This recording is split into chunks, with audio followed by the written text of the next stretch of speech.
മണിവർണ്ണൻ നമ്പൂതിരിയാണ്.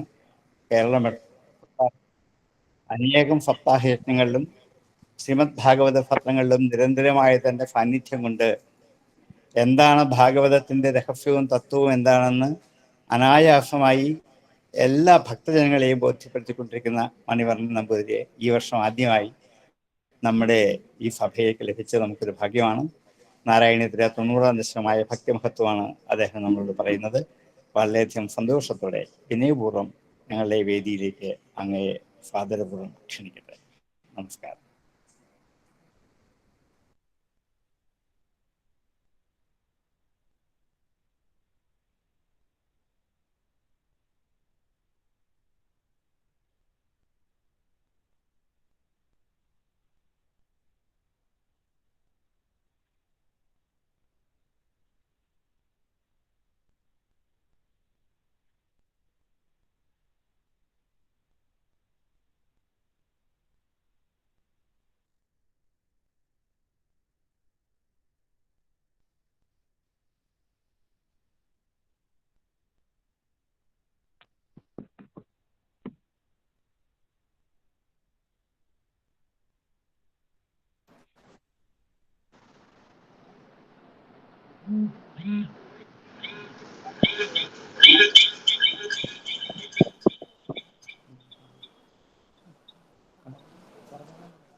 പറഞ്ഞോളൂ.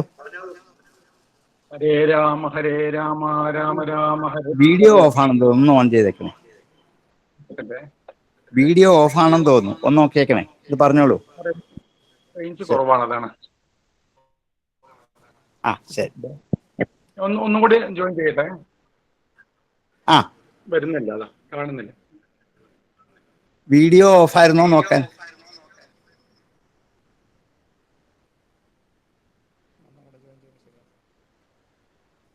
ശരിയായില്ലേ?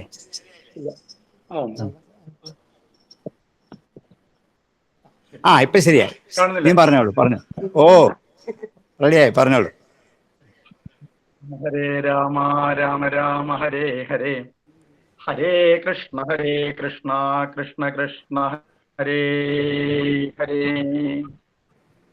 മോക്ഷാബ്ധിസാരമയ ഭാഗവതാഖ്യദത്നോ നാരായണീയ നവനീതമഹോ ഗൃഹീത്വ മായാമയോഘപരിതപ്തജനായ യോദാൽ നാരായണാവനിസുരായ നമോസ്തു തസ്മൈ. നാരായണീയ സത്രം, അതില് ഭഗവാന്റെ കഥകള് വർണ്ണിക്കുന്നു. മോക്ഷാബ്ധിസാരമയ ഭാഗവതാഖ്യദത്നോർ നാരായണീയ നവനീതമഹോ ഗൃഹീത്വ.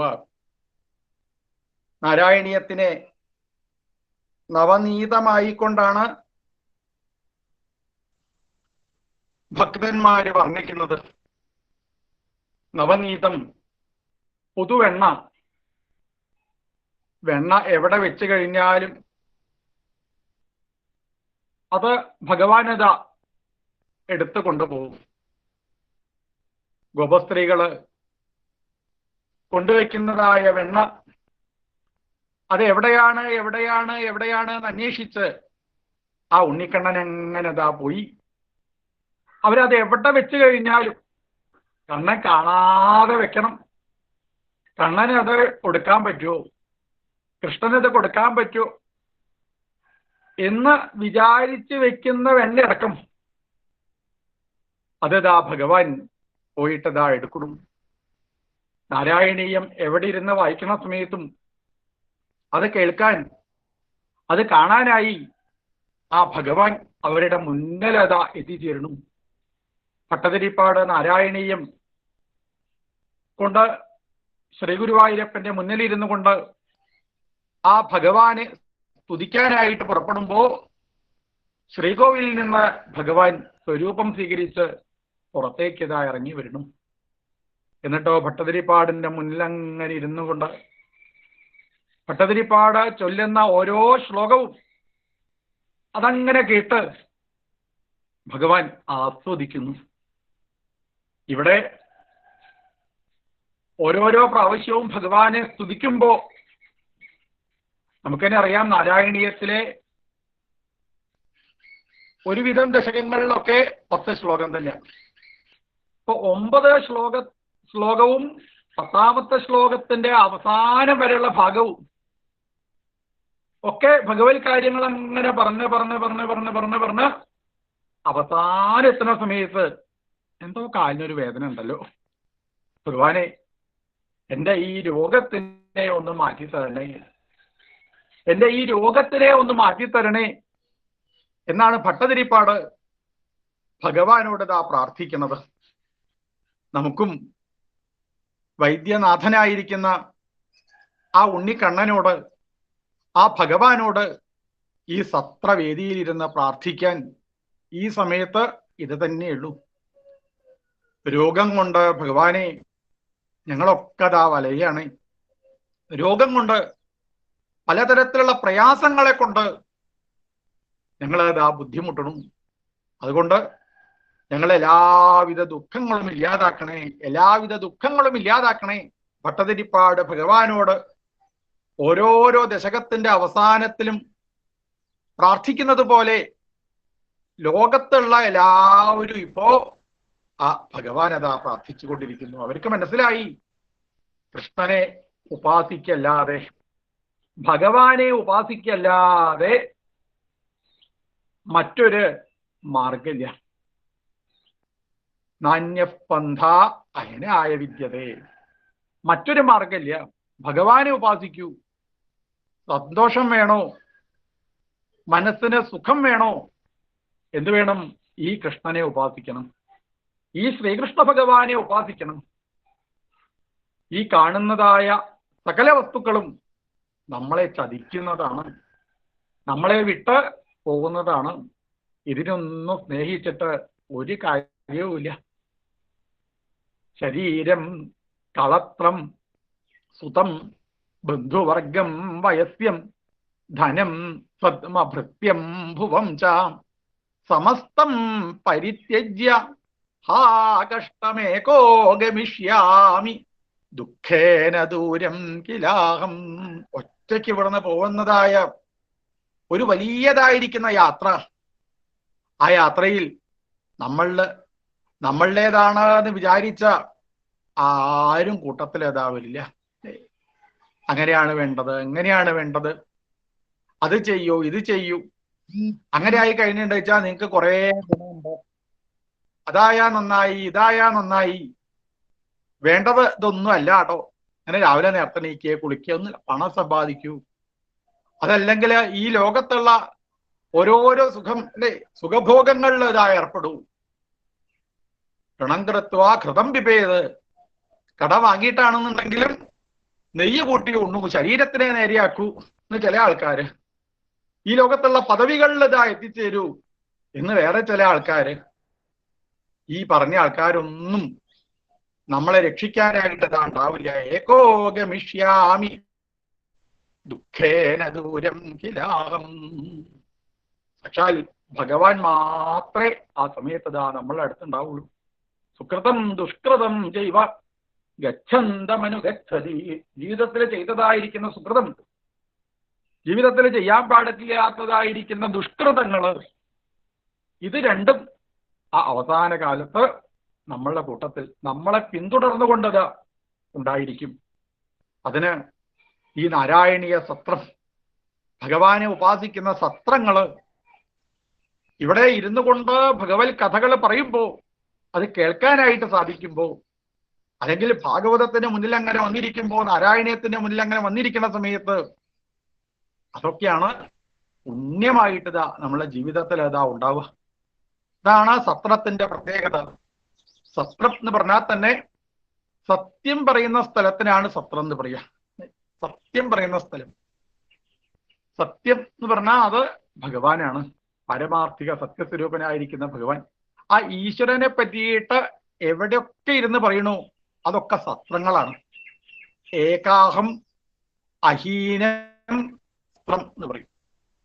ഏകാഹം എന്ന് പറഞ്ഞാൽ ഒരു ദിവസം കൊണ്ട് ഭഗവാനെ ഉപാസിക്കുക, അതിന് ഏകാഹം. അഹീനം എന്ന് പറഞ്ഞാൽ 11 ദിവസം ഭഗവാൻ ഉപാസിക്കുവാൻ 11 ദിവസം മാറ്റി നിർത്തുക, അതാണ് അഹീനം. സത്രം എന്ന് പറഞ്ഞാൽ ആ ദിവസക്ലിപ്തത ഇല്ലാതെ ഭഗവാൻ ഉപാസിക്കുക. എൻ്റെ ജീവിതത്തിന്റെ ലക്ഷ്യം ഈശ്വരോപാസനയാണ്, ഭഗവാൻ ഉപാസിക്കലാണ് എന്നുള്ള രീതിയിൽ എപ്പോഴും ഭഗവാൻ ഉപാസിക്കുക. അതിനാണ് സത്രം എന്ന് പറയാം. അങ്ങനെ സത്രത്തില് ഒരാള് പ്രഭാഷണം ചെയ്യും, മറ്റുള്ള ആളുകളൊക്കെ ഇരുന്നതാ കേൾക്കും. കുറച്ച് കഴിഞ്ഞാൽ ഇരുന്ന് കേൾക്കുന്നതിൽ നിന്ന് ഒരാള് ശ്രോതാവ് എഴുന്നേറ്റിരുന്ന് അദ്ദേഹം ആ പ്രഭാഷണം നടത്തും. അപ്പൊ മറ്റുള്ളവരൊക്കെ കേൾക്കാനായിട്ട് പുറപ്പെടും. ഇങ്ങനെയുള്ള ആ ശൗനകാദി മഹർഷീശ്വരന്മാരുടെ സത്രം ഭാഗവതത്തില് നമ്മളതാ കണ്ടതാണ്. ശൗനകാദി 18,000 മഹർഷീശ്വരന്മാര്. ആരാ ഈ ശൗനകൻ? നമ്മൾ തന്നെയാണ് ശൗനകൻ എന്ന് പറയണത് അല്ലേ? ശ്വാനയതി പറയും. ശ്വാനയതി ഓരോ സ്ഥലത്ത് അങ്ങനെ ചുറ്റി തിരിഞ്ഞെടുക്കുക. എന്തൊക്കെയാ കാണിക്കുക നമുക്കറിയാലോ അല്ലേ? അവിടെ പോയി നോക്കും, അവിടുന്നാണോ സുഖം കിട്ടുക? അല്ല. അപ്പുറത്ത് പോയി നോക്കി അവിടെയാണോ സുഖം കിട്ടുക? അല്ല. അതിന്റെ അപ്പുറത്ത് പോയി നോക്കി അവിടെയാണോ സുഖം? എവിടെയും സുഖമില്ല, എവിടുന്ന് സുഖം കിട്ടില്ല എന്ന് ഉറപ്പ്. അപ്പൊ ഇങ്ങനെ ചുറ്റി തിരിയാത്രേ. സുഖായ കർമാണി കരോതി ലോകോനതൈ സുഖം വാ അന്യതു പാരമം വാ. എവിടെയാ സുഖം സുഖം സുഖം അങ്ങനെ ചിന്തിച്ച് ലോകം മുഴുവനും ചുറ്റിത്തിരിയെന്ന് നമ്മളെ പോലെയുള്ള ആൾക്കാരെയാണ് സത്യം പറഞ്ഞാൽ ഈ ശൗനകാദി മഹർഷീശ്വരന്മാര് എന്ന് തന്നെ പറയുന്നത്. അല്ലെ, ശൗനകൻ, കുലപതിയായിരിക്കുന്ന ശൗനകൻ. കുലപതി എന്ന് പറഞ്ഞാലോ അല്ലെ, 1000 ശിഷ്യന്മാരുള്ള ഒരു ആചാര്യനെയാണ്, ഒരു ഗുരുനാഥയാണ് കുലപതി എന്ന് പറയാം. 1000 എന്ന് പറഞ്ഞാൽ 999 കഴിഞ്ഞിട്ടുള്ള 1000 അല്ല, അനവധി. ഇങ്ങനെ ലോകം മുഴുവനും ശിഷ്യന്മാര്. അതാണ് ഈ ശൗനക മഹർഷിയുടെ പ്രത്യേകത. ആ ശൗനക ലോകം മുഴുവനും ചുറ്റിത്തിരിയുന്ന ആളുകളെ, സുഖം അന്വേഷിച്ച് നടക്കുന്ന ആളുകളെ ഒന്നിച്ചതാ കൂട്ടിയിരുത്തി ആ ശൗനക മഹർഷി ഇപ്പോ സൂതപൗരാണികൻ പറയുന്നതായിരിക്കുന്ന കഥകളൊക്കെ ആ സത്രത്തിൽ ഇരുന്നു കൊണ്ടതാക്കിയിരിക്കുന്നു. സൂതൻ എന്ന് പറഞ്ഞാൽ നന്നായിട്ട് കഥ പറയാൻ അറിയുന്നയാണ് സൂതൻ എന്ന് പറയുക അല്ലേ? ഇവിടെ ഭഗവാന്റെ കഥ അങ്ങനെ സത്രത്തിൽ ഇരുന്ന് പറയണു സൂതൻ. ഉഗ്രശ്രമം, അതേപോലെ രോമഹർഷണൻ, അങ്ങനെ 2 സൂതന്മാരെയാണ് നമുക്ക് ഭാഗവതത്തിൽ കാണാൻ സാധിക്കുക. ഉഗ്രശ്രോഫ് എന്ന് പറഞ്ഞാൽ നന്നായിട്ട് കേൾക്കാൻ സാധിക്കുന്നയാളെയാണ് ഉഗ്രശ്രോഫ് എന്ന് പറയും. ഈ സൂതന്റെ പ്രത്യേകത അദ്ദേഹം നരസിംഹമൂർത്തിയുടെ ഉപാസകനാണ്. മാത്രമല്ല ഈ ഉഗ്രശ്രവസ്, ഉഗ്രം വീരം മഹാവിഷ്ണും ജ്വലന്തം സർവതോമുഖം നൃസിംഹം ഭീഷണം ഭദ്രം മൃത്യും നമാമ്യഹം. നരസിംഹമൂർത്തിയുടെ ഉപാസകനാണ്. ഇപ്പൊ ഭാഗവതവും നാരായണിയും ഒക്കെ നന്നായിട്ട് പഠിക്കണം എന്ന് വിചാരിക്കുന്നവര് നരസിംഹമൂർത്തിയെ ഉപാസിച്ചാൽ മതി. എന്താ അങ്ങനെ പറയണത് അല്ലെ? ഭാഗവതമൊക്കെ വായിക്കാനായിട്ട് ആദ്യ ആൾക്കാരോട് പറയുമ്പോൾ അവർക്ക് വല്ലാത്ത ഭയമാണ്. അപ്പൊ ഭയമില്ലാതാവാൻ നരസിംഹമൂർത്തിയെ ഉപാസിക്കുക. അപ്പൊ എല്ലാവിധ ഭയങ്ങളും ഇല്ലാതാവും. നരസിംഹമൂർത്തിയുടെ അനുഗ്രഹം കൊണ്ട് അവർക്ക് ഭാഗവതവും നാരായണിയും ഒക്കെ പാരായണം ചെയ്യാനായിട്ട് സാധിക്കുന്നു. അങ്ങനെ സത്രത്തിൽ സൂതപൗരാണികൻ ഉഗ്രശ്രവസ് എന്ന പേരായിരിക്കുന്ന സൂതൻ കഥ ഇങ്ങനെ പറഞ്ഞുകൊണ്ടിരിക്കണം. അപ്പൊ കേൾക്കുന്നതായിരിക്കുന്ന ആളുകള് 2 തരത്തിലാണ് ആൾക്കാര് കേൾക്കാൻ പറയും ഈ ഭഗവത് കാര്യങ്ങൾ അല്ലെ? നേത്രയ്യ ശ്രോത്രൈശ്ചപീത്വ. നാരായണീയത്തെ തന്നെ വർണ്ണിക്കണം. ഭഗവാന്റെ കഥകളൊക്കെ എങ്ങനെ വേണം കേൾക്കുക? കണ്ണുകൊണ്ട് കേൾക്കുക, കാതുകൊണ്ട് കേൾക്കുക. അപ്പോ ചില പ്രഭാഷണമൊക്കെ ചില ആൾക്കാര് കണ്ണുകൊണ്ടാണ് ഉള്ളിലേക്കാക്കുക. എന്നാൽ ചിലവരോ അത് കാതുകൊണ്ടാണ് കേൾക്കുക. അപ്പൊ കാതുകൊണ്ട് കേട്ട് കഴിഞ്ഞാൽ അതിന് കൂടുതൽ പ്രാധാന്യമുണ്ട്. ഇങ്ങനെ ഭഗവാന്റെ കഥകളെ അങ്ങനെ പറഞ്ഞുകൊണ്ടിരിക്കുന്ന സത്രം, ആ സത്രത്തിലിരുന്ന് പറഞ്ഞതായിരിക്കുന്ന കഥകളൊക്കെ, സൂതപൗരാണികൻ പറഞ്ഞതായിരിക്കുന്ന കഥകളൊക്കെ ശൗനകാദി മഹർഷീശ്വരന്മാര് നമ്മളെപ്പോലെ സുഖം എവിടെയാണ് എന്ന് അന്വേഷിച്ച് നടക്കുന്നതായ ആളുകളൊക്കെ കേൾക്കണം. അങ്ങനെയുള്ള സത്രങ്ങൾ നടത്താനായിട്ട് സാധിക്കണം. അങ്ങനെയുള്ള നാരായണീയ സത്രത്തിലാണ് നമ്മൾ ഇരിക്കണത്. ഭഗവാന്റെ കഥകള് നമുക്ക് കേൾക്കുവാനായിട്ട് സാധിക്കട്ടെ. മോക്ഷാബ്ധിസാരമയ ഭാഗവതാഖ്യതോറം നാരായണീയം. നാരായണീയമായിരിക്കുന്ന പൊതുവെണ്ണയെ ഇപ്പോ എടുത്ത് നേരെ ഭഗവാന്റെ കൈകളിലേക്ക് കുറേശ്ശായിട്ട് ആ ഭട്ടതിരിപ്പാള് കൊണ്ടുപോയിട്ട് വെച്ചു. 89 ദിവസമായി എന്നേക്ക് ഭാഗവത കഥകള്, കഥകള് പറഞ്ഞ് തുടങ്ങിയിട്ട് അതില് വൃക്കാസുരന്റെ ചരിത്രം വർണ്ണിച്ചു. വൃക്കാസുരൻ പറയണ സമയത്ത് മഹാദേവൻ ഒന്ന് താഴെ, മഹാവിഷ്ണു ഭഗവാൻ ഒന്നതാ മേലെ എന്ന് ചില ആളുകൾക്കൊക്കെ അതാ ചിലപ്പോ തോന്നൂത്രേ. കാരണം മഹാദേവനെ രക്ഷിക്കാൻ വേണ്ടിയിട്ട് പക്ഷെ മഹാവിഷ്ണു അവിടെ അതാ കാത്തു നിൽക്കുന്നു. അപ്പൊ അങ്ങനെ തോന്നേണ്ടതായിരിക്കുന്ന കാര്യമില്ല എന്നുള്ളതാണ് ആ 90-ാമത്തെ ദശകത്തിൽ ഇവിടെ പ്രത്യേകമായി ആ വിഷ്ണു മഹത്വ സ്ഥാപനം എന്നുള്ള രീതിയിൽ വർണ്ണിക്കാനായിട്ട് ഇതാ പുറപ്പെടുന്നത്.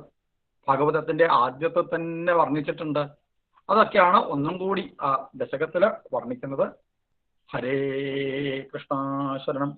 ഭൃഗഭൃഗു മുനിമോഹിന്യംബരീഷാദിവൃത്തേഷു ഐ തവ ഹി മഹത്വം സർവശർവാദിജയിത്രം സ്ഥിതമിഹ പരമാത്മൻ നിഷ്കളാർവാഗഭിന്നം കിമപി യദവഭാതം തദ്ഭിരൂപം തവൈവ.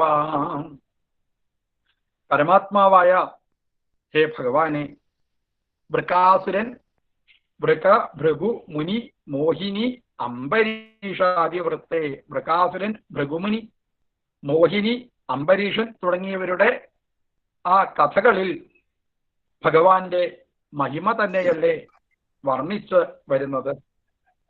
ഭാഗവതത്തിൽ അനവധി കഥകള് നമുക്കിതാ കേൾക്കുവാനായിട്ടിതാ സാധിക്കും. അതിൽ വൃക്കാസുരന്റെ ചരിത്രം നമ്മൾ നേരത്തെ ഇതാ അനുസ്മരിച്ചു. വൃക്കാസുരൻ വരം വാങ്ങിയതും മഹാദേവന്റെ അടുത്തുനിന്ന് തന്റെ കൈ ആരുടെ ശിരത്തിലാണോ വെക്കുന്നത് അവര് ഭസ്മായിട്ട് തീരണം എന്നുള്ള വരം വാങ്ങിയ ചരിത്രം. ഈ വരം സത്യാവോ എന്നറിയാൻ വേണ്ടി മഹാദേവന്റെ ശിരസിലേക്ക് തന്നെ കൈ കൊണ്ടുപോകാനായിട്ട് ഇതാ പുറപ്പെട്ടു. അടുത്തന്നെ പാർവതീദേവി ഉണ്ട്. പാർവതീദേവിയുടെ സൗന്ദര്യം കണ്ട പാർവതിയെ തന്നിലേക്കാക്കണം, ഇതാണ് വൃകാസുരന്റെ ആഗ്രഹം. അല്ലേ? ഇവിടെ പാർവതി എന്ന് പറഞ്ഞാൽ എന്താ അർത്ഥം? സർവ ഐശ്വര്യം. ഐശ്വര്യം വേണ്ടെന്നുള്ളത് ആർക്കാ ഉണ്ടാവുക? എല്ലാവർക്കും ഐശ്വര്യം വേണമെന്നുള്ള ആഗ്രഹം ഉണ്ടായിരിക്കും. പക്ഷെ ഐശ്വര്യത്തിന്റെ പിന്നാലെ ഓടിപ്പോകുന്ന ഒരാൾക്ക് ആ ഭഗവാനെ കിട്ടില്ല. പക്ഷാൽ മഹാവിഷ്ണുവിന്റെ അനുഗ്രഹം അവർക്ക് ഇതാ കിട്ടില്ല. അതാണ് ഈ കഥയിലൂടെ അതാ വർണ്ണിക്കുന്നത്. അല്ലെ? വൃകാസുരന്റെ ചരിത്രത്തിലൂടെ അതാണ് അന്വേഷിക്കുന്നത്, അതാണ് ഇതാ പറഞ്ഞു വരുന്നത്. സാക്ഷാൽ ഭഗവതിയുടെ ഐശ്വര്യത്തിന്റെ പിന്നാലെ ധ്രുവകുമാരന്റെ ചരിത്രം നമ്മൾ എടുക്കുന്ന സമയത്ത് അതിന്റെ ആ അവസാനത്തില് ഒരു ശ്ലോകം ഉണ്ട്. ഹൃത്വാർഭഗ ക്രീഡനകാനി മാതു ഗൃഹം ച വിഷ്ണു ശരണം യോ ജഗാമാഹിത്വാർഭഗ ക്രീഡനകാനി. അർഭകന്മാര്, ചെറിയ കുട്ടികളുള്ള വീട്ടിൽ അമ്മമാര് കുട്ടികളെ നോക്കാൻ വേണ്ടി എന്ത് ചെയ്യും? ഒരു വസ്ത്രമൊക്കെ വിരിച്ച് അതിൽ കുട്ടികളെ കടത്തും. കുട്ടി കരയണില്ല എന്ന് മനസ്സിലായ അമ്മ മെല്ലെ എഴുന്നേറ്റ് അടുക്കളയിൽ പോയിട്ട് കുട്ടി കരയാനായി. കുട്ടി കരഞ്ഞിട്ടാലോ അമ്മ അടുക്കളയിൽ നിന്ന് വന്ന് ഈ കുട്ടിയുടെ അടുത്ത് വന്ന് ഏതെങ്കിലും നിറമുള്ള കളിപ്പാട്ടം കുട്ടിയുടെ ആ കയ്യിൽ കൊണ്ടുപോയി കൊടുക്കും. അപ്പൊ കുട്ടി ഇങ്ങനെ കളിപ്പാട്ടമായിട്ട് കളിക്കുമ്പോ കരയില്ല. കുട്ടി കരയണില്ല എന്ന് മനസ്സിലായ അമ്മ വേഗം കുട്ടിയുടെ അടുത്തുനിന്ന് അകത്തേക്ക് ഇതാ പോവും. അപ്പൊ കുറച്ചു നേരം കഴിഞ്ഞാൽ കുട്ടിയുടെ കയ്യിൽ നിന്ന് കളിപ്പാട്ടം ദൂരത്തേക്ക് പോയാൽ കുട്ടി കരയും. അപ്പോഴും അമ്മ ഇതാ വന്ന് കളിപ്പാട്ടം എടുത്തതാ കൊടുക്കും. കുറച്ചു കഴിഞ്ഞാൽ കുട്ടിക്ക് കാര്യം മനസ്സിലാവും. അപ്പൊ കുട്ടി കളിപ്പാട്ടം എടുത്ത് ദൂരത്തേക്ക് വലിച്ചെറിയും. എന്നിട്ട് അവിടെ ഇരുന്ന് ഉറക്ക കരയും. ഇങ്ങനെയുള്ള കരച്ചിൽ കേട്ട് കഴിഞ്ഞാലോ പിന്നെ അമ്മ അടുക്കളയിൽ നിന്ന് എന്താ ചെയ്യുക? അമ്മ ഗ്യാസ് താഴത്തും മുകളിൽ ഒരുമിച്ച് ഓഫാക്കും. എടുത്ത് നന്നായിട്ട് ഇതാ ലാളിക്കും. ഇവിടെ കളിപ്പാട്ടത്തിലേക്ക് ശ്രദ്ധ വയ്ക്കുമ്പോ അമ്മ അടുത്തതാ നിൽക്കണില്ല. കളിപ്പാട്ടം ദൂരത്തേക്ക് വലിച്ചെറിയുമ്പോഴാണ് അമ്മയെ ഇതാ കിട്ടുന്നത്. നമുക്കിനെ അറിയാലോ, നമ്മളൊക്കെ തന്റെ ഗൃഹത്തിൽ നിന്ന് ദൂരത്തേക്ക് പോകുമ്പോ ചിലപ്പോ ചെറിയ കുട്ടികളൊക്കെ വീട്ടിലുണ്ടെച്ചാൽ കുട്ടികളെ വന്നാൽ അച്ഛനോട് പറയും, അച്ഛൻ പോവരുതേ, അച്ഛൻ പോയിണ്ടെച്ചാൽ എന്നാ വരിക, ഒരാഴ്ച കഴിഞ്ഞിട്ടല്ലേ വരുള്ളൂ, രണ്ടാഴ്ച കഴിഞ്ഞിട്ടല്ലേ വരുള്ളൂ, അതുകൊണ്ട് പോവരുതേ എന്ന് പറഞ്ഞാൽ ചിലപ്പോ അച്ഛനെ കുട്ടി അങ്ങനെ കെട്ടിപ്പിടിച്ചതാ നിൽക്കും. പക്ഷെ അച്ഛന് പോവാതിരിക്കാൻ പറ്റില്ല. അച്ഛൻ എന്ത് ചെയ്യും? ആ കുട്ടിക്ക് നല്ല കളിപ്പാട്ടം എന്തെങ്കിലും കൊണ്ടുപോയിട്ട് ഇതാ കൊടുക്കും. കളിപ്പാട്ടം കിട്ടിക്കഴിഞ്ഞാൽ കുട്ടി അച്ഛനെ അടുത്തുനിന്ന് ദൂരത്തേക്ക് പോകും. ദൂരത്തേക്ക് പോയി കഴിഞ്ഞാൽ പിന്നെ അച്ഛൻ അവിടെ നിൽക്കില്ല. വേഗം കുട്ടിയെ കാണാതെ അപ്പുറത്ത് രക്ഷപ്പെടും. ചില കുട്ടികൾ കളിപ്പാട്ടം കൈ കിട്ടിക്കഴിഞ്ഞാൽ അവരെന്ത് ചെയ്യും? കളിപ്പാട്ടം ഒരു സ്ഥലത്ത് കൊണ്ടുപോയി വെക്കും. എന്നിട്ട് പറയും, അച്ഛാ എനിക്ക് കളിപ്പാട്ടൊന്നും വേണ്ട, പിന്നെ അച്ഛൻ ഇവിടെ നിന്നാ മതി പറയും. അല്ലേ? അങ്ങനെയുള്ളവരുടെ അടുത്താണ് ആ ഭഗവാൻ ഇതാ നിൽക്കുക. ഇതേപോലെ പാർവതീ പരമേശ്വരന്മാര് മുന്നിലങ്ങനെ വന്ന് പ്രത്യക്ഷപ്പെട്ട സമയത്ത് വൃക്കാസുരന് സാക്ഷാൽ മഹാദേവന്റെ മഹാത്മ്യല്ല തോന്നിയത് അത്രേ. പിന്നെ പാർവതീദേവിയുടെ മഹാത്മ്യം, ആ ഐശ്വര്യം, ആ സർവ്വ ഐശ്വര്യം ഉണ്ടാവണേ, ഐശ്വര്യം ഉണ്ടാവണേ, ഐശ്വര്യം ഉണ്ടാവണേ, എങ്ങനെയെങ്കിലും ആ പാർവതിയെ സ്വന്താക്കാനായിട്ട് ഇതാ സാധിക്കണം എന്നുള്ള ആഗ്രഹത്തോടു കൂടി വരം വാങ്ങി മഹാദേവന്റെ ശിരസിൽ തന്നെ ഇതാ കൈവയ്ക്കാനായിട്ട് ഇതാ ഓടി. അങ്ങനെ സാക്ഷാൽ മഹാവിഷ്ണു ഭഗവാൻ ഇതാ പ്രത്യക്ഷപ്പെട്ടു. എന്നിട്ട് വൃകാസുരനോട് ഇതാ പറഞ്ഞു, വൃകാസുര, നല്ല ഒരു കയ്യ് തനിക്കുണ്ട്, നല്ലതായിരിക്കുന്ന ഒരു ശരീരമുണ്ട്, ഇങ്ങനെ മറ്റുള്ളവരുടെ ശരീരത്തിന്റെ പിന്നാലെ ഓടിപ്പോണത് എന്ന് പറഞ്ഞ് വാചസ്വപേശൈഹി, നല്ല വാക്ക് പറഞ്ഞ് ആ വൃകാസുരന്റെ കൈ വൃകാസുരന്റെ ശിരസിൽ തന്നെ കൊണ്ടുപോയിട്ട് ഇത് അടുപ്പിച്ചു. അതാണ് ആ മഹാവിഷ്ണുവിന്റെ അടുത്ത്, ഭഗവാന്റെ അടുത്തെത്തുന്ന സമയത്ത് ഇരിക്കുന്ന ആ അനുഗ്രഹം ജീവിതത്തിൽ ഇതാക്കി. ഭൃഗുമുനിയുടെ ചരിത്രം. മുനി സാക്ഷാൽ ഭഗവാന്റെ അടുത്ത് ഇതാ എത്തിച്ചേർന്നു, മഹാദേവന്റെ അടുത്ത് പോയി. അതേപോലെ ബ്രഹ്മാവിന്റെ അടുത്ത് ഇതാ എത്തിച്ചേർന്നു. താനും വൈകുണ്ഠത്തിൽ എത്തിച്ചേർന്ന സമയത്ത് മഹാലക്ഷ്മിയുടെ മടിയിലേക്ക് ശിരസും വെച്ച് കിടക്കുന്നതായ മഹാവിഷ്ണുവിനെ കണ്ടപ്പോ തന്റെ കാലുകൊണ്ട് മഹാവിഷ്ണുവിന്റെ മാർവിടത്തില് ഒരു ചവിട്ടിയത്രേ. ഭഗവാൻ അവിടെ ഇരുന്നതാ പറഞ്ഞു, അതേ എന്റെ ഈ മാർവിടം എന്ന് പറഞ്ഞാൽ ഹിരണ്യാക്ഷൻ, ഹിരണ്യകശിപു തുടങ്ങിയ ആളുകള് തന്റെ കയ്യിലുള്ള കഠോരമായിരിക്കുന്ന ഗദ കൊണ്ട് അടിച്ച് പൊട്ടിക്കാൻ വേണ്ടി ശ്രമിച്ചിട്ട് നടന്നില്ല. അങ്ങയുടെ തളിര് പോലെയുള്ളതായിരിക്കുന്ന ഈ പാദങ്ങള് എന്റെ ഈ മാർവിടത്തിൽ കൊണ്ടപ്പോ അതിനെന്തെങ്കിലും പറ്റിയോ ഇല്ലേ? അതാണ് ഭഗവാൻ എന്താ അവിടെ ഇരുന്നതാ പറയണത്. ഇതേപോലെ ക്ഷമയാ രോചതേ ലക്ഷ്മി, എന്തിനേയും ക്ഷമിക്കാനായിട്ട് ഇതാ സാധിക്കണം. ഭഗവാൻ നമുക്കിതാ പറഞ്ഞു തരണു അല്ലേ? ക്ഷമയാ രോചതേ ലക്ഷ്മി, ക്ഷമിക്കുകയാണ് വേണ്ടത്. ക്ഷമിച്ചങ്ങനെ ഭാഗവതം പഠിക്കണം വെച്ചാലും നാരായണീയം പഠിക്കണം വെച്ചാലും ഗുരുനാഥന്മാരുടെ അടുത്ത് നിന്ന് എന്തെങ്കിലും കിട്ടണം എന്നുണ്ടെങ്കിലും ഭഗവാന്റെ അടുത്ത് നിന്ന് എന്തെങ്കിലും അനുഗ്രഹം ജീവിതത്തിൽ ഇതാ കിട്ടണം എന്നുണ്ടെങ്കിലും എന്ത് വേണം?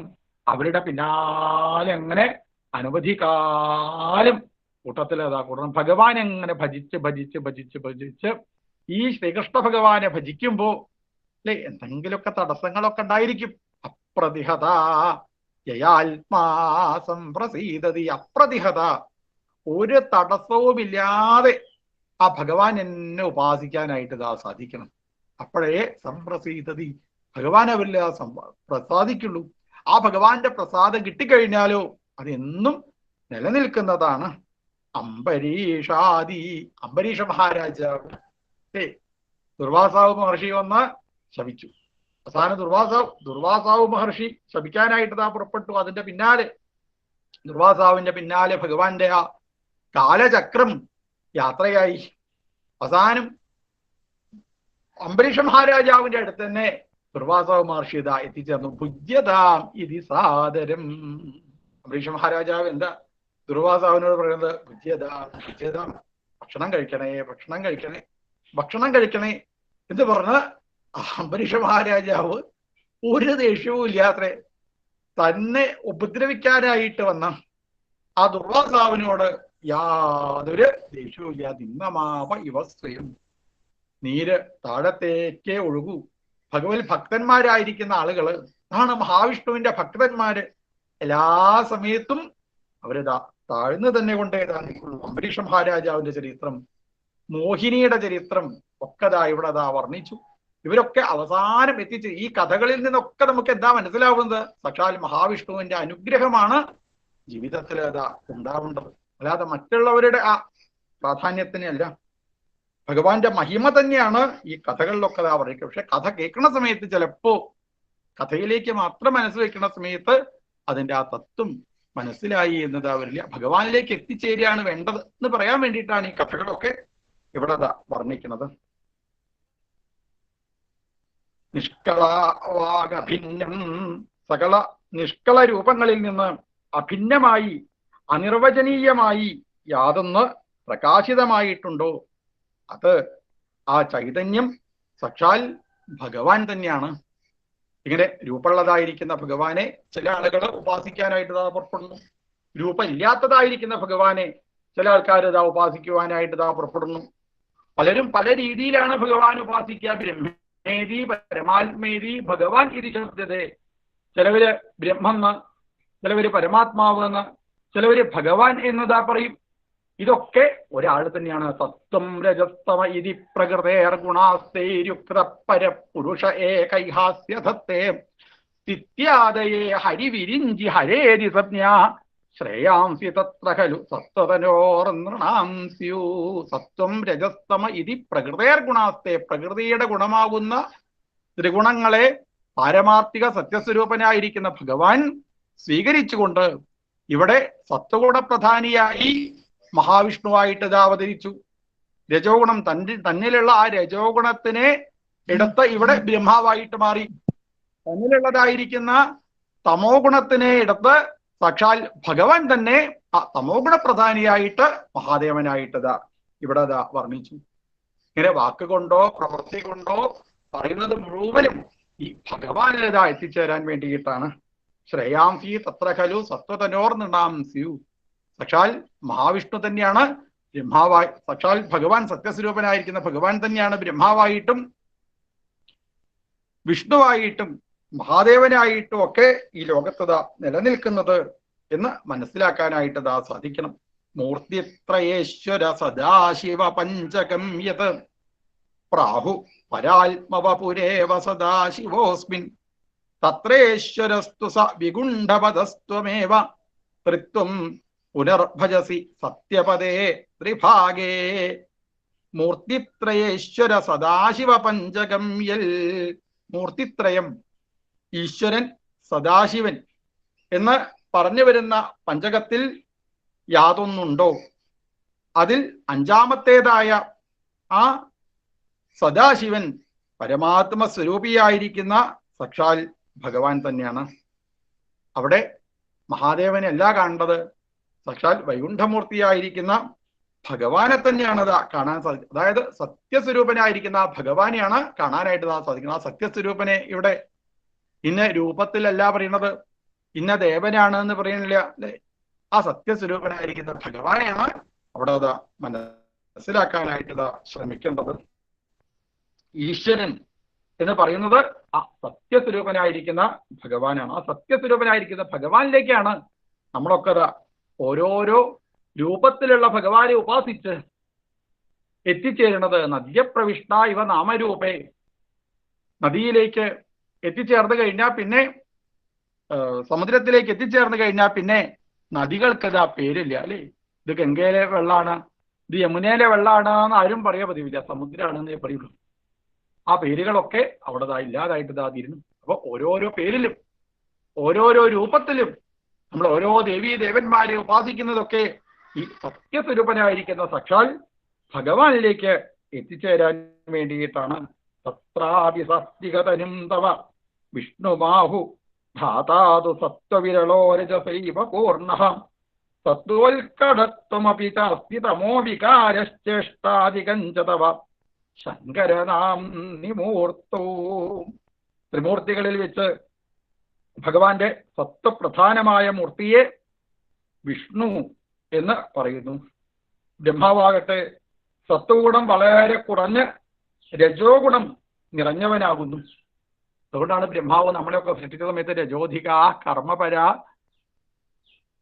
രജോ ഗുണം കുറച്ച് കൂടിയത് കൊണ്ടാണ് ദുഃഖേച്ച സുഖമാനിന, ദുഃഖത്തിന് സുഖമാണ് എന്ന് വിചാരിച്ചുകൊണ്ട് മനുഷ്യന്മാരൊക്കെ എന്തിനു പറയുന്നു, ഈ ലോകത്തുള്ള സകല ജീവജാലങ്ങളും രജോ ഗുണം ഉള്ള ബ്രഹ്മാവ് സൃഷ്ടിച്ചത് കൊണ്ടാണ് ഇങ്ങനെയൊക്കെ തോതാനുള്ളതായിരിക്കുന്ന കാരണം.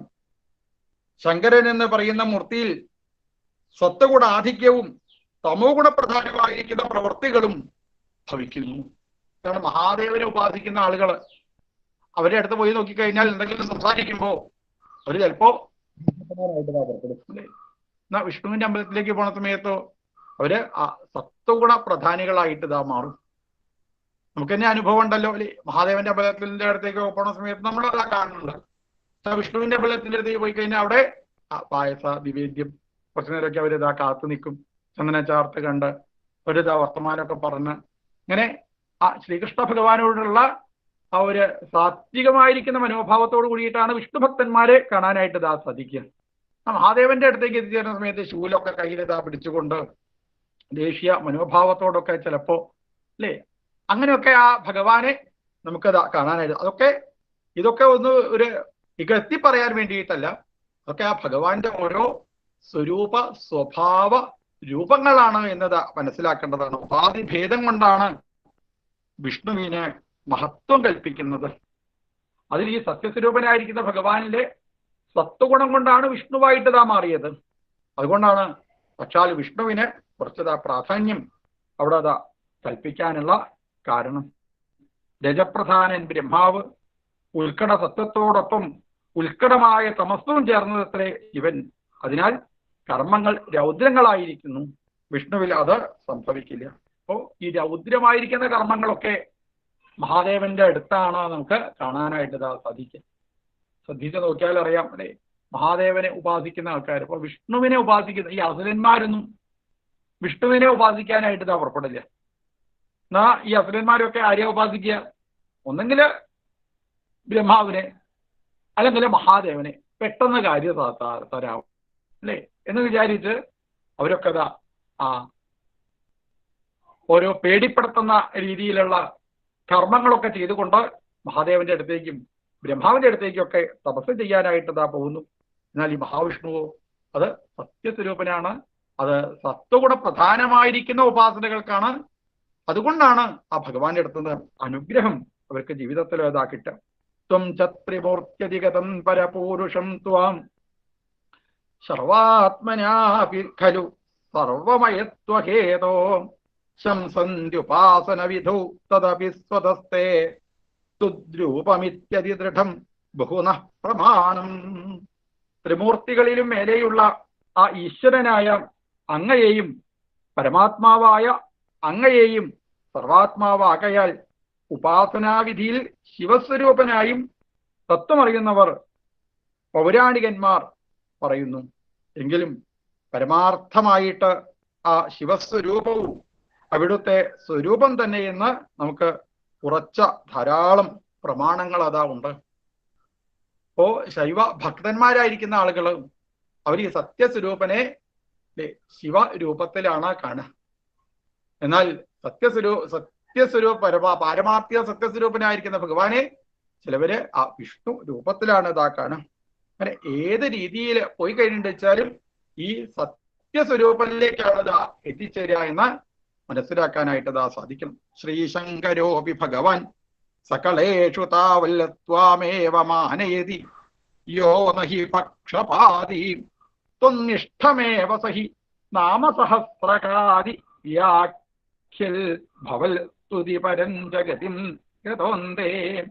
ഭഗവാനായ ശ്രീശങ്കരാചാര്യ സ്വാമികളും സകലന്മാരിൽ വെച്ച് അങ്ങയെ തന്നെ ബഹുമാനിക്കുന്നു. അദ്ദേഹമാകട്ടെ പക്ഷപാതിയല്ല.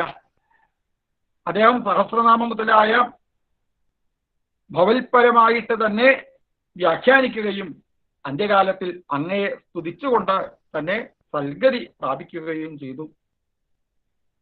ശങ്കരാചാര്യ സ്വാമികള് എഴുതിയതായ ആ സഹസ്രനാമങ്ങളിലും അദ്ദേഹത്തിന്റെ സ്തുതികളിലുമൊക്കെ അവസാനം ഈ ഭഗവാനെയാണ്, സർവേശ്വരനായിരിക്കുന്ന വിഷ്ണുവിനെയാണ് സ്തുതിച്ചുകൊണ്ടതായിരിക്കുന്നത്. അല്ലെ, ശരീരം കളത്രം സുതം ബന്ധുവർഗം വയസ്യം ധനം സത്മഭൃത്യം ഭുവം ചാം സമസ്തം പരിത്യജ്യ കഷ്ടമേകോ ഗമിഷ്യാമി ദുഃഖേന ദൂരം കിലാഹം. ഇരുനാമം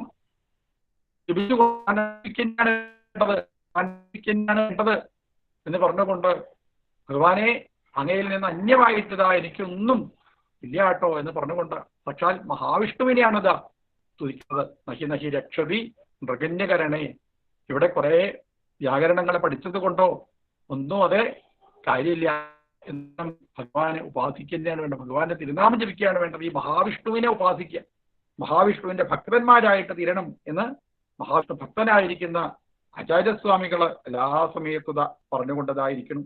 മൂർത്തിത്രയാധികമുവാച മന്ത്രശാസ്ത്രസ്യാദൗ കളായ സുഷമം സകലേശ്വരം ത്വാം ധ്യാനഞ്ച നിഷ്കളമസു പ്രണവേ ഖലു കൃത്വാ ത്വാമേവ തത്ര സകലം നിജഗാതനാന്യം. ആചാര്യസ്വാമികൾ മന്ത്രശാസ്ത്രത്തിന്റെ ആരംഭത്തിൽ സകലേശ്വരനും കായാമ്പൂവിന് തുല്യമായ കാന്തി വിശേഷമുള്ളവനും ത്രിമൂർത്തികൾക്കും മേലെയുള്ളവനും ആയ ഭഗവാനെ പരമേശ്വരനായി പറഞ്ഞിരിക്കുന്നു. അപ്പോ എല്ലാ ദേവീദേവന്മാരിലും ഉയർന്നതായിരിക്കുന്ന സ്ഥാനത്തിനെയാണ് ശങ്കരാചാര്യസ്വാമികള് സാക്ഷാൽ മഹാവിഷ്ണുവിന് ഭഗവാനത കൊടുത്തിട്ടുള്ളത്. ഇവിടെ കളായ രൂപം, കായാമ്പുവിന്റെ നിറമുള്ള ഭഗവാൻ എന്ന് പറഞ്ഞാൽ അത് സാക്ഷാൽ ഭഗവാൻ തന്നെയാണ്. അത്യന്ത രൂപം അതസീ കുസുമപ്രകാശം ദിഗ്വാസം, അല്ലെ, അതസീ കുസുമപ്രകാശം, കായാമ്പൂവിന്റെ വർണ്ണത്തോടു കൂടിയ സാക്ഷാൽ ഭഗവാൻ അത് മഹാവിഷ്ണു തന്നെയാണ്. ആ മഹാവിഷ്ണുവിനെയാണ് ആചാര്യസ്വാമികളടക്കം എല്ലാ സമയത്തും സ്തുതിച്ചുകൊണ്ടിരിക്കുന്നത്.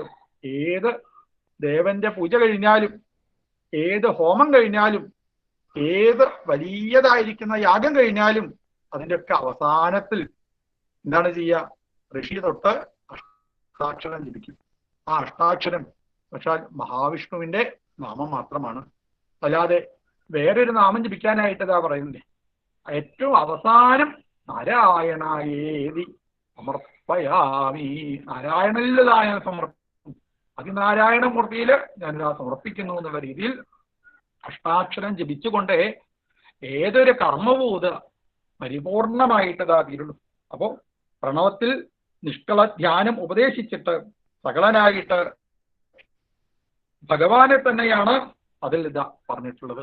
അപ്പൊ പ്രണവം ജപിക്കുന്ന സമയത്തായാലും ആ പ്രണവത്തിലൊക്കെ ഈ ഓങ്കാരത്തിലൊക്കെ സാക്ഷാൽ ഭഗവാനെ തന്നെയാണ്, മഹാവിഷ്ണുവിനെ തന്നെയാണ് അത് വർണ്ണിച്ചിട്ടുള്ളത്. മന്ത്രശാസ്ത്ര ഗ്രന്ഥം നിർമ്മിക്കുമ്പോൾ ആചാര്യസ്വാമികൾ ഇഷ്ടദേവതാ വന്ദനം ചെയ്യുമ്പോൾ കളായ സുഷമനായ പരമാത്മാവിനെ, ത്രിമൂർത്തികളിൽ നിന്നും മേന്മയേറിയ ത്രിമൂർത്തികളെ നിയന്ത്രിക്കുന്ന ദേവതയായിട്ട് വിഷ്ണുവിനെയാണ് വന്ദിക്കുന്നത്.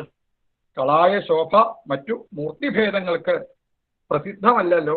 ധ്യാനം നിഷ്കളവും സകളവും എന്ന് രണ്ട് വിധമാവാം. നിഷ്കള ധ്യാനം നാമരൂപരഹിതം.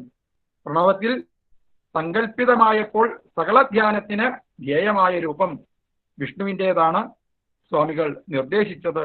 ഇതും സ്വാമേവ മാനയതി എന്നതിന് തെളിവാകുന്നു. പലരും പല രീതിയിലാണ് ഭഗവാനെ ഉപാസിക്കുക. രൂപമില്ലാത്തതായിരിക്കുന്ന ഭഗവാനെ, രൂപമില്ലാത്ത ഭാവമില്ലാത്ത ആ ഭഗവാനെ ഉപാസിക്കാൻ സാധിക്കുന്നവര്, മഹർഷീശ്വരന്മാര്, അവർക്കൊക്കെ അങ്ങനെ ആനന്ദത്തിലേക്ക് എത്തിച്ചേരുവാനായിട്ട് അതാ സാധിക്കും.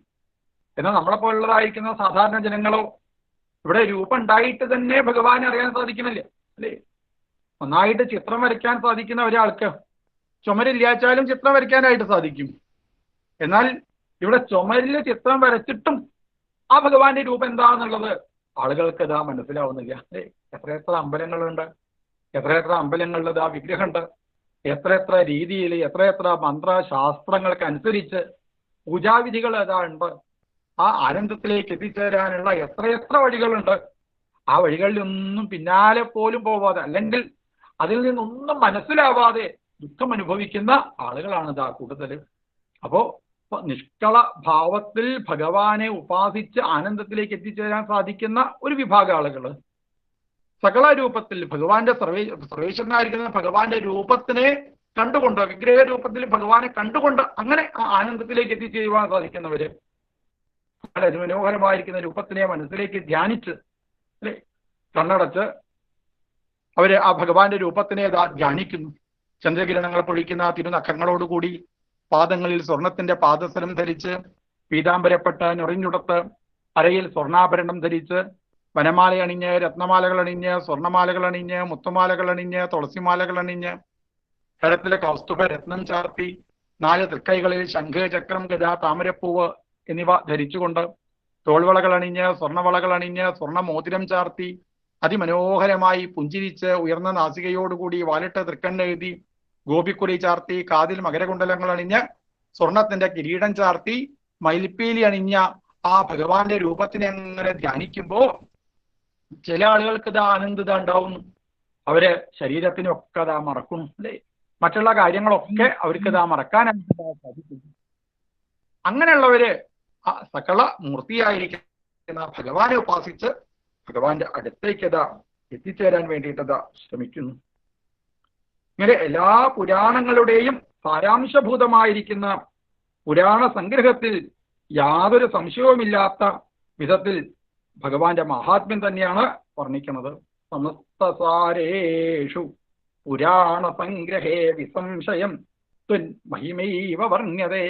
ഏത് പുരാണം എടുത്തു കഴിഞ്ഞാലും സാക്ഷാൽ ഭഗവാന്റെ ആ മഹാവിഷ്ണുവിന്റെ അനുഗ്രഹത്തിനെയാണ് വർണ്ണിച്ചത് വരുന്നത്. ഭഗവാന്റെ അടുത്തേക്ക് എത്തിച്ചേരാനുള്ള മാർഗങ്ങളാണ് ഏത് പുരാണത്തിലും വർണ്ണിച്ചത് കൊണ്ടിരിക്കുന്നത്. ത്രിമൂർത്തികളുടെ സ്ഥാനമായിരിക്കുന്ന സത്യലോകത്തിൽ പറയുന്ന 3 സ്ഥാനങ്ങളിൽ നിന്നും മുകളിലായിരിക്കുന്നതാണെന്ന് പറഞ്ഞിരിക്കുന്നു. അപ്പൊ ഇതിന്റെയും ആ ഉയർന്നതായിരിക്കുന്ന ഭാവം ഏത് ദേവനെ ഭജിച്ചാലും ഏത് ദേവിയെ ഭജിച്ചാലും എത്തിച്ചേരുന്നത് ഈ സത്യസ്വരൂപനായിരിക്കുന്ന ഭഗവാന്റെ അടുത്തേക്കാണ് എന്നുള്ളത് മനസ്സിലാക്കുവാനായിട്ട് സാധിക്കണം. യത് ബ്രാഹ്മകൽപൈഹ ഭാഗവത ദ്വിതീയ സ്കന്ധോദിതം വപുരനാവൃതമീശധാത്രേ തസ്യൈവ നാമ ഹരിസർവമുഖം ജഗാദ ശ്രീമാധവ ശിവപരോപി പുരാണസാരേ. ബ്രാഹ്മകൽപ്പത്തിൽ ബ്രഹ്മാവിന് കാട്ടിക്കൊടുത്തതും ഭാഗവതത്തിന്റെ 2ാമത്തെ സ്കന്ധത്തിൽ യാതൊരു ശരീരമുണ്ടോ അതിന് തന്നെ ഹരി, ശിവൻ എന്ന് തുടങ്ങിയ പേർ. ശ്രീ മാധവാചാര്യർ ശിവഭക്തനായാലും പുരാണസാരം എന്ന ഗ്രന്ഥത്തിൽ പറഞ്ഞിരിക്കുന്നു. ഭാഗവതത്തിലെ ദ്വിതീയ സ്കന്ധത്തിനെയാണ് നാരായണീയത്തിൽ അത് പ്രത്യേകമായിട്ട് വർണ്ണിച്ചത്. നാരായണീയത്തിൽ ആദ്യം മുതൽ അവസാനം വരെ പഠിക്കുന്ന ഒരാൾക്ക് അവർക്കതാ മനസ്സിലാവും ഭാഗവതത്തിലെ ഒരു സ്കന്ധത്തിനെ പറ്റിയിട്ട് നാരായണീയത്തിൽ പരാമർശം. അത് ദ്വിതീയ സ്കന്ധത്തിനെ പറ്റിയിട്ടാണ്. ആ ദ്വിതീയ സ്കന്ധത്തിൽ സാക്ഷാൽ ഭഗവാന്റെ സ്വരൂപത്തിനെ പ്രത്യേകമായിട്ട് ഇതാ വർണ്ണിക്കുന്നുണ്ട്. അതുകൊണ്ടാണ് ആ ദ്വിതീയ സ്കന്ധത്തിനെ പിന്നെയും പിന്നെയും ഇതാ വർണ്ണിക്കുന്നത്. സമസ്ത സാരേഷു പുരാണ സംഗ്രഹം, എല്ലാ പുരാണത്തിന്റെയും സാരം ആണ് ശ്രീമദ് ഭാഗവതം. ആ ശ്രീമദ് ഭാഗവതത്തിലെ ദ്വിതീയ സ്കന്ധത്തിൽ ഈ ലോകം മുഴുവനും ഭഗവാനായിട്ട് കാണാൻ സാധിക്കണം എന്ന് ആദ്യം തന്നെ ഇതാ വർണ്ണിച്ചു. പിന്നീട് ഒരു സ്ഥലത്ത് ഇരുന്നു കൊണ്ട് അഷ്ടാംഗ യോഗ മാർഗങ്ങളിലൂടെ ശരീരത്തിനെ നേരെയാക്കി ആ ഹൃദയത്തിൽ അതിമനോഹരമായിരിക്കുന്ന ഭഗവാന്റെ സ്വരൂപത്തിനെ ധ്യാനിക്കാനായിട്ട് സാധിക്കണം എന്നതാ പറഞ്ഞു. പിന്നെ ദ്വിതീയ സ്കന്ധത്തിന്റെ പ്രത്യേകത അതിലാണ് ഭാഗവതത്തിനെ ചുരുക്കിക്കൊണ്ട് ബ്രഹ്മാവ് ഇവിടെ 4 ബ്രഹ്മാവിന് ഭഗവാൻ 4 ചതുശ്ലോകി ഭാഗവതത്തിനെ ഉപദേശിച്ചതാ കൊടുക്കുന്നത്. കസ്മയ്യേന വിഭാസിതോയമതുലോ ജ്ഞാനപ്രദീപ പുരാ തദ്രൂപേണ ച നാരദായ മുനയേ കൃഷ്ണായ തദ്രൂപിണാം യോഗീന്ദ്രായ തദാത്മനാഥ ഭഗവദ്രാതായ കാരുണ്യത തച്ഛുദ്ധം വിമലം വിശോകമൃതം സത്യം പരം ധീമഹി കസ്മയ്യേന വിഭാസിതോയമതുലോ ജ്ഞാനപ്രദീപ പുരാ. സാക്ഷാൽ ഭഗവാൻ, സത്യസ്വരൂപനായിരിക്കുന്ന ഭഗവാൻ തന്റെ ഉള്ളിലുള്ളതായിരിക്കുന്ന ആ പരമമായിരിക്കുന്ന ജ്ഞാനത്തിനെ 4 ശ്ലോകത്തിലതാ ഉപദേശിച്ചതാ കൊടുത്തു. ബ്രഹ്മാവ് ആ പരമമായിരിക്കുന്ന ജ്ഞാനത്തിനെ തന്റെ പുത്രനായിരിക്കുന്ന നാരദ മഹർഷിക്ക് ഇതാ ഉപദേശിച്ചതാ കൊടുത്തു. നാരദ മഹർഷി അത് വേദവ്യാസ മഹർഷിക്കും, വേദവ്യാസ മഹർഷി അതേ പരമമായിരിക്കുന്ന ജ്ഞാനത്തിനെയാണ് ഇപ്പോ ശ്രീശിവബ്രഹ്മർഷിയിൽ നിന്ന് ആ പരമമായിരിക്കുന്ന ജ്ഞാനമാണ് പരീക്ഷിത് മഹാരാജാവിന് ഇതാ കിട്ടിയത്. പരീക്ഷിത് മഹാരാജാവ് ആ പരമമായിരിക്കുന്ന ജ്ഞാനം ഭാഗവതം കേട്ടുകൊണ്ടിരിക്കുന്ന സമയത്ത് അവിടെ ഇരിക്കാൻ സാധിച്ച ആളാണ് സാക്ഷാൽ സൂത പൗരാണികൻ. ആ സൂത പൗരാണികനിൽ നിന്ന് ശൗനകാദി മഹർഷീശ്വരന്മാർക്കും എന്ത് പറയുന്നു, നമ്മളിലേക്കൊക്കെ എത്തിച്ചേർന്നതായിരിക്കുന്ന ഈ പരമമായിരിക്കുന്ന ജ്ഞാനം സാക്ഷാൽ ഭഗവാനിൽ നിന്നും വന്നതാണ്. അതിനെ ആ ദ്വിതീയ സ്കന്ധത്തിൽ വളരെ വ്യക്തമായിട്ട് ഇതാ വർണ്ണിക്കുന്നുണ്ട്. അതുകൊണ്ടാണ് ഈ നാരായണീയത്തിൽ ഈ രണ്ടാമത്തെ സ്കന്ധത്തിനെ, ഭാഗവതത്തിലെ രണ്ടാമത്തെ സ്കന്ധത്തിനെ ഒന്ന് എടുത്ത് പറയാനായിട്ട് ഇതാ പുറപ്പെട്ടത്. ബ്രഹ്മകൽപ്പൈഹ ഭാഗവത ദ്വിതീയ സ്കന്ധോദിതം ബഹുഹു. പക്ഷേ ഭഗവാന്റെ അതിമനോഹരമായിരിക്കുന്ന സ്വരൂപത്തിനെ അതിലതാ വർണ്ണിക്കുന്നുണ്ട്. ആ രൂപത്തിനെ ഉപാസിച്ച് ഭഗവാന്റെ അടുത്തേക്ക്, സാക്ഷാൽ മഹാവിഷ്ണുവിന്റെ അടുത്തേക്ക് ഇതാ എത്തിച്ചേരാൻ വേണ്ടിയിട്ട് ഇതാ ശ്രമിക്കണം. അപ്പോൾ ഓരോരോ പുരാണങ്ങളും വർണ്ണിക്കുമ്പോൾ ആ പുരാണത്തിലെ നായകന് കൂടുതൽ പ്രാധാന്യം അവരതാ കൊടുക്കാനായിട്ട് പുറപ്പെടും. ഇപ്പൊ സ്കന്ധാദി പുരാണങ്ങൾ ശിവനെ, മഹാദേവനെ പുകഴ്ത്തിയും വിഷ്ണുവിനെ ചിലപ്പോ ഒന്ന് താഴ്ത്തിയിട്ടൊക്കെ പറയാനായിട്ട് ഇതാ പുറപ്പെടും. അതെന്താണെന്ന് ചോദിച്ചു കഴിഞ്ഞാൽ അത് അതിൻ്റെ ആ പ്രാധാന്യത്തിനെ കാണിക്കാൻ വേണ്ടിയിട്ടാണ്. അപ്പോ ഒന്നിന് കൂടുതൽ ആ പ്രാധാന്യം എന്ന് പറഞ്ഞുകൊണ്ട് പറയുന്ന സമയത്ത് മറ്റതിന് കുറച്ച് പ്രാധാന്യം കുറഞ്ഞുകൊണ്ട് ആ പേരിന്, ആ പുരാണത്തിന്റെ പ്രത്യേകതയായിട്ടാണ്. അതല്ലാതെ മഹാവിഷ്ണുവിന്റെ പ്രത്യേകത കുറച്ചുകൊണ്ടല്ല അവിടെ പറഞ്ഞത് എന്ന് മനസ്സിലാക്കേണ്ടതാണ്. സ്തുതി നിന്ദാർത്ഥം അധികാർത്ഥം അജനം അർത്ഥവാദ എന്ന ലക്ഷണമനുസരിച്ച് ഉള്ളതിൽ കൂടുതലായോ കുറവായോ ഉള്ളത് മറച്ചു വെച്ചോ സ്തുതിയിലോ നിന്ദാരൂപത്തിലോ പറയുന്നത് മറ്റൊരാൾക്ക് സ്തുതിയായോ നിന്ദയായോ പരിണമിക്കുന്നത് അർത്ഥവാദമാണ്. ഒരാളെ നമ്മളങ്ങനെ സ്തുതിക്കാനായിട്ട് പുറപ്പെടുമ്പോൾ സ്തുതിക്കുന്നയാള് ഒരിക്കലും ചിലപ്പോൾ വിചാരിക്കില്ല മറ്റാൾക്കത് നിന്ദയാണ് എന്നുള്ളത്. പക്ഷെ ചിലപ്പോ കേൾക്കുന്ന ആൾക്കത് ചിലപ്പോ നിന്ദയായിട്ട് തോന്നിയെന്നതാ വരം. അത് അർത്ഥവാദമാണ്. അല്ലാതെ ഈ മഹാവിഷ്ണുവിന് ഒരിക്കലും ഒരു പുരാണത്തിലും സ്ഥാനം രണ്ടാമതായിട്ട് കൊടുത്തിട്ടില്ല. എപ്പോഴും ഒന്നാമതായിട്ട് തന്നെയാണ് ആ പുരാണ ആചാര്യന്മാർ മുഴുവനും സാക്ഷാൽ മഹാവിഷ്ണുവിനെ കണ്ടിട്ടുള്ളത്. അതുകൊണ്ട് മഹാവിഷ്ണുവിനെ തന്നെയാണ് ഉപാസിക്കേണ്ടത്. ബഹുതാർത്ഥകേർച്ചിരനുവാദ വിരുദ്ധവാദു പ്രേതാർത്ഥവാദഗതയ ഖലു രോചനാർത്ഥാഃ സ്കന്ധാദികേഷു ബഹവോത്ര വിരുദ്ധവാദ ത്വത്താമസത്വ പരിഭൂത്യുപശിക്ഷണാദ്യഃ. സത്യമായത് കീർത്തിക്കുക, വിരുദ്ധമായ ഗുണം ഇല്ലെങ്കിലും ഉണ്ടെന്ന് കാണിക്കുക, ഉള്ളതിന് വിപരീത മൂന്ന് വിധം ഉള്ളതും വെറും വർണ്ണ്യവസ്തുവിൽ കൂടുതൽ രുചി കൈവളർത്തുവാൻ മാത്രം ഉള്ളതാണ്. അപ്പൊ നമ്മൾ എന്തിനെ പറ്റിയാണോ പറഞ്ഞുകൊണ്ടിരിക്കുന്നത് അതിന് കൂടുതലേതായ രുചി ഉണ്ടാവാൻ വേണ്ടിയിട്ടാണ് ഇങ്ങനെയുള്ള വാക്കുകളൊക്കെ ഉപയോഗിക്കുന്നത്, വിശേഷണങ്ങളൊക്കെ ഉപയോഗിക്കുന്നത്. അല്ലെ, രുചി ഉണ്ടെങ്കിലേ ആളുകൾ കൂടുതലേതാ കഴിക്കുള്ളൂ. അപ്പോൾ കുട്ടികളൊക്കെ മരുന്ന് കഴിക്കണം എന്ന് വെച്ചാൽ എന്ത് വേണ്ടി വരും? ചിലപ്പോൾ ശർക്കര കൊടുക്കേണ്ടതായിട്ട് വരും. അപ്പോൾ ശർക്കര കൊടുക്കുക എന്നുള്ളതല്ല ലക്ഷ്യം, മരുന്ന് കഴിക്കുക എന്നുള്ളതാണ് ആ ലക്ഷ്യം. ഇതേപോലെ കഥയൊക്കെ പറയുന്ന സമയത്ത് കഥ പറയുക എന്നുള്ളതല്ല ലക്ഷ്യം, കഥയുടെ ഉള്ളിലുള്ളതായിരിക്കുന്ന ആ തത്വത്തിനെ മനസ്സിലാക്കുക എന്നുള്ളതാണ് ലക്ഷ്യം. പക്ഷേ ശർക്കരയ്ക്ക് കൂടുതൽ പ്രാധാന്യം കൊടുത്തു കഴിഞ്ഞാലോ അത് അപകടമായിട്ട് മാറും. ഇങ്ങനെ ഓരോരോ പുരാണങ്ങളിലും ആ കാര്യം സാധിക്കാൻ വേണ്ടിയിട്ട് കൂടുതലായിക്കൊണ്ട് ഉപമകൾക്കൊക്കെ കൂടുതൽ പ്രാധാന്യം കൊടുത്തുകൊണ്ട് ഇരിക്കണം. അതുകൊണ്ട് ഒരിക്കലും അത് മറ്റുള്ള ദേവന്മാർക്കല്ല കൂടുതൽ പ്രാധാന്യം കൊടുക്കുന്നത്, പക്ഷേ മഹാവിഷ്ണുവിന് തന്നെയാണ് അറിവുള്ളതായിരിക്കുന്ന ആചാര്യന്മാര് പ്രാധാന്യം കൊടുത്തുകൊണ്ടിരിക്കുന്നത്. യൽക്കിഞ്ചിദപ്യവിദുഷാപി വിഭോ മയോകൃതം തന്മന്ത്രശാസ്ത്രമേവ വ്യാസോക്തിസാരമയ ഭാഗവതോപഗീത ക്ലേശാൻ വിധൂയ ഗുരു ഭക്തിഭരം പരാത്മൻ. വിഭുവായിരിക്കുന്ന ഭഗവാനെ, അറിവില്ലാത്തവനായാലും ഞാൻ എന്തോ ചിലതൊക്കെ പറഞ്ഞുപോയി. അത് മന്ത്രശാസ്ത്ര വചനാദികളിൽ കണ്ടിട്ടുള്ളവ തന്നെയാകുന്നു. വ്യാസമഹർഷി പറഞ്ഞ പുരാണങ്ങളിൽ സാരഭൂതമായ ഭാഗവതത്തിൽ പ്രകീർത്തിക്കപ്പെട്ടിരിക്കുന്ന പരമാത്മാവായ സാക്ഷാൽ ഭഗവാനെ, അങ്ങ് എൻ്റെ എല്ലാ ക്ലേശങ്ങളും നീക്കിക്കളഞ്ഞ് ഉറച്ച ഭഗവത് ഭക്തി എനിക്കിതാ ഉണ്ടാക്കി തരണേ. ഭഗവാന്റെ പാദങ്ങളിൽ ഭക്തി ഉണ്ടാക്കി തരണേ, ഭക്തി ഉണ്ടാക്കി തരണേ. പറഞ്ഞതൊക്കെ ശരിയാണോ, പറഞ്ഞതൊക്കെ തെറ്റാണോ എന്ന് ചോദിച്ചു കഴിഞ്ഞാൽ എനിക്ക് പറയാനായിട്ട് സാധിക്കില്ല. പക്ഷെ പറഞ്ഞതൊന്നും തെറ്റാവില്ല എന്നുള്ള കാര്യം അതിതാ ഉറപ്പാണ്.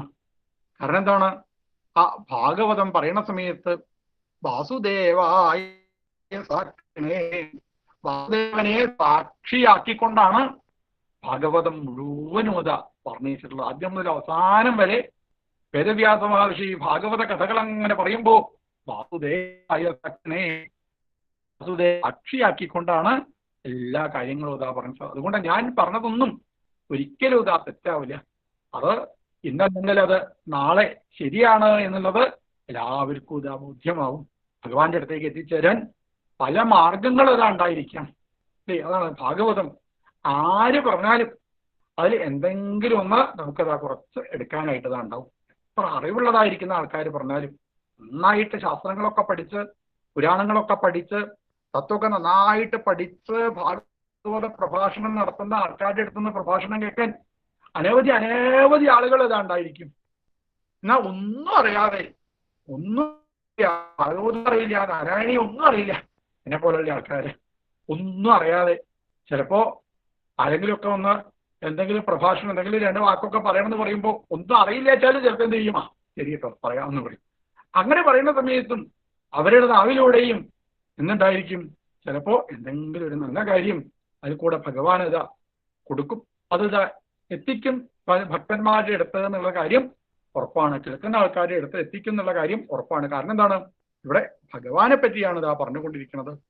ആ ഒരു ബോധം ഉണ്ടാവാൻ എന്താ വേണ്ടത്? ഭഗവാന്റെ പാദങ്ങളിൽ എല്ലാ സമയത്തും ഉറച്ചതായിരിക്കുന്ന ഭക്തിയാണ് അതാ ഉണ്ടാവുന്നത്. അതുകൊണ്ട് ഭക്തി ഉണ്ടാക്കി തരണേ, ഭക്തി ഉണ്ടാക്കി തരണേ, ഭഗവാന്റെ പാദങ്ങളില് ഭക്തി ഉണ്ടാക്കി തരണേ എന്നാണ് ഈ ഭട്ടതിരിപ്പാട് ഭഗവാനോട് പിന്നെയും പിന്നെയും ഇതാ പ്രാർത്ഥിക്കുന്നത്. കേശാൻ വിധൂയ ഗുരു, എല്ലാവിധ ക്ലേശങ്ങളെയും ഇല്ലാതാക്കണേ, പാദങ്ങളിലേക്ക് വീണ്ടും നമസ്കരിക്കണം. ഭഗവാന്റെ തിരുനാമങ്ങളെ ജപിക്കാനായിട്ട് ഇതാ സാധിക്കണം. അപ്പോഴാണ് എല്ലാവിധ ക്ലേശങ്ങളും എല്ലാവിധ ദുഃഖങ്ങളും ഇല്ലാതായിട്ട് തീരുക എന്ന് ഭാഗവതത്തിൽ ആദ്യം മുതൽ അവസാനം വരെ അത് തന്നെയാണ് ഇതാ വർണ്ണിച്ചുകൊണ്ടിരിക്കുന്നത്. അല്ലെ, ആദ്യം തന്നെ ഭഗവാന്റെ പാദങ്ങളിലേക്ക് വീണ്ടും നമസ്കരിക്കണം.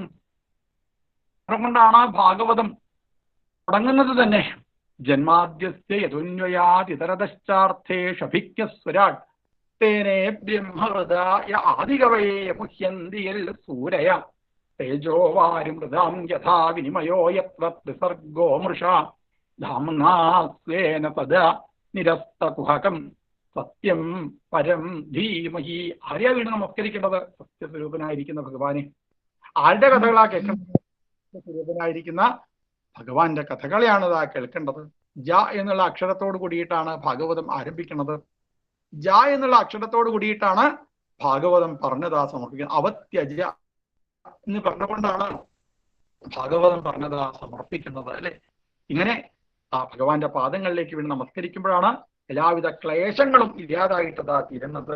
വ്യാസോക്തിസാരമയ ഭാഗവത ക്ലേശാൻ വിധൂയ, ക്ലേശങ്ങൾ ഇല്ലാതാവണമെന്നുണ്ടെങ്കിൽ ഭഗവാന്റെ പാദങ്ങളിലേക്ക് വീണതാ നമസ്കരിക്കാൻ സാധിക്കണം. നമോസ്തുതേ മഹായോഗിൻ പ്രപന്ന മനുഷ്യാധിമാം യഥാ ത്വച്ചരണാം ഭോജേ യതിസ്യാത് അനപായിനി. അനപായിനിയായിരിക്കുന്ന ആ ഭക്തി എനിക്കിതാ ഉണ്ടാവണേ.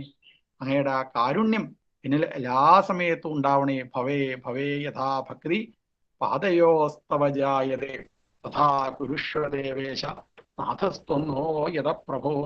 നാമസങ്കീർത്തനം യസ്യ സർവപാപപ്രണാശനം സന്നാമി ഹരിം പരം. ഭഗവാന്റെ പാദങ്ങളിലെ ഭക്തി ഉണ്ടാവണേ. ഭവേ ഭവേ യഥാ ഭക്തി, അങ്ങയുടെ പാദങ്ങളിൽ ഭക്തി ഉണ്ടാവണേ, ഭക്തി ഉണ്ടാവണേ എന്ന് പറഞ്ഞുകൊണ്ട് ആ ഭാഗവതം പറഞ്ഞതാ സമർപ്പിച്ചു. ആ ഭാഗവതത്തിന്റെ വെണ്ണ, ഭാഗവതമാകുന്ന തൈര് കടഞ്ഞെടുത്ത് കിട്ടിയതായിരിക്കുന്ന വെണ്ണയാണ് ഇവിടെ ഭട്ടതിരിപ്പാട് സാക്ഷാൽ ഭഗവാന്റെ പാദങ്ങളിലേക്ക് ഇതാ സമർപ്പിക്കുന്നത്. നമ്മളുടെയും വാക്കുകളൊക്കെ ഭഗവാന്റെ പാദങ്ങൾ ഇതാ എത്തിച്ചേരണേന്ന് നമുക്ക് ഭഗവാനോട് ഇതാ പ്രാർത്ഥിക്കാം. ഇവിടെ ഇങ്ങനൊരു അങ്ങനെ വിളിച്ച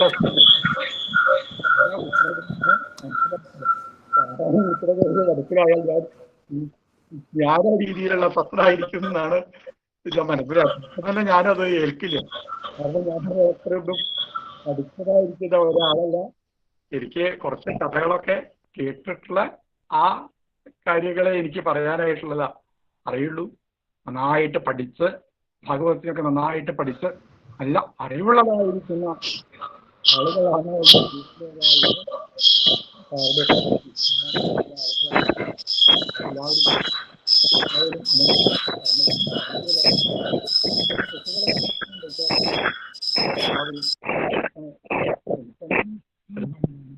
എന്ന് ഒരിക്കൽ കൂടിയത് പ്രാർത്ഥിക്കുന്നു. ഹരേ കൃഷ്ണ, ഹരേ കൃഷ്ണ, ഹരേ കൃഷ്ണ.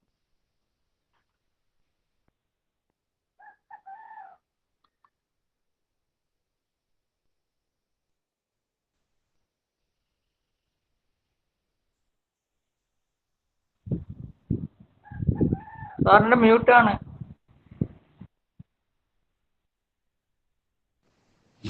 മഹാവിഷ്ണുവിൻ്റെയും ശ്രീകൃഷ്ണ ഭഗവാന്റെയും മഹത്വങ്ങൾ, മഹാത്മ്യം ഭാഗവതത്തിൽ കൂടി സഞ്ചരിച്ച് നാരായണത്തിൽ അത് കാഴ്ചക്കുറുക്കി അവതരിപ്പിച്ചത് എങ്ങനെയാണ് എന്ന് വിരുദ്ധമായ ഭാഷയിൽ കൂടി നല്ല മനോഹരമായ ആശയത്തിൽ കൂടി ഭക്തിനിർഭരമായ ഒരു സുന്ദരമായ പ്രഭാഷണം കൊണ്ട് നമ്മളെയൊക്കെയും ഭക്തിയുടെ ആനന്ദ നിർവൃതിയിലേക്ക് എത്തിച്ച പുല്ലൂർ മണിവർണ്ണൻ നമ്പൂതിരിക്ക് ഈ സഭയുടെ എല്ലാവിധ അഭിവാദ്യങ്ങളും ആശംസകളും നന്ദി വചസ്സുകളും പാദങ്ങളിൽ അർപ്പിച്ചുകൊണ്ട് വിരമിക്കുന്നു. നന്ദി, നമസ്കാരം.